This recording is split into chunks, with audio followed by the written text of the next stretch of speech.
啦，咁我哋而家同佢換咗個鬼面罩啦，係啦，咁跟住之後咧，咁啊裝咗個360鏡頭，咁呢個原廠鏡頭嚟嘅，咁所以係原裝位，係啦，咁所以絕對貼位嘅。好，跟住之後咧，我哋講一講咧，側鏡，係啦，側鏡咧，我哋需要咧係要換咗成個呢一個嘅底蓋，係啦，咁繼而就可以裝到個原廠360，咁呢一度係唔牽涉要轉窿，係啦，亦都前面嗰度亦都唔牽涉要轉窿嘅嚇，咁所以我哋車身度咧係冇轉過窿嘅。OK， 咁就呢一個牛角鏡就客戶要求啦，咁就想換埋啦，係啦咁樣啦嚇，咁就去車尾啦，我哋去車尾睇一睇。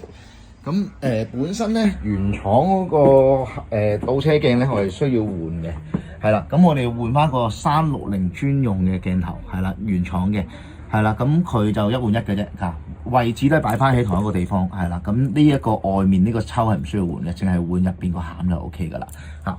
咁啊右手邊嘅側鏡一樣啦，係啦，都係換咗個側鏡底蓋同埋嗰個鏡頭嘅，係啦，即係加裝咗個鏡頭嘅。好，咁我哋而家去一去架車入邊睇一睇。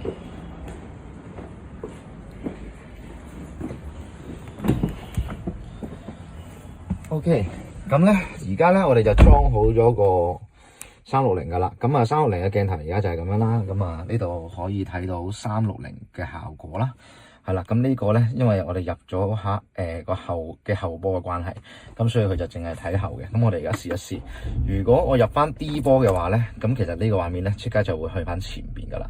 咁我入 R 波嘅時候，咁佢就會去翻 R 波嘅畫面。OK， 咁就另外咧，其實仲有一啲嘢可以玩到嘅，咁就係呢個立體嘅畫面啦 ，3D 嘅畫面啦。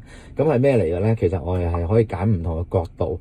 而去睇側邊嘅嘢，係啦，究竟側邊有啲乜嘢啊？會唔會埲牆好近自己啊？或者有條柱啊？或者地下有啲垃圾之類嘅嘢，係啦，咁就呢一個可以咁樣做，係啦。咁第二個咧就係洗車啦。咁洗車係咩嚟嘅咧？咁樣咁洗車咧，其實咧就係話俾你聽，去用一個鳥瞰嘅模式去睇翻咧，你個地下係啦，咁睇下咧，你入去個洗車屋或者個洗車機嗰度咧，究竟你架車直唔直，入唔入到落去個黃格度？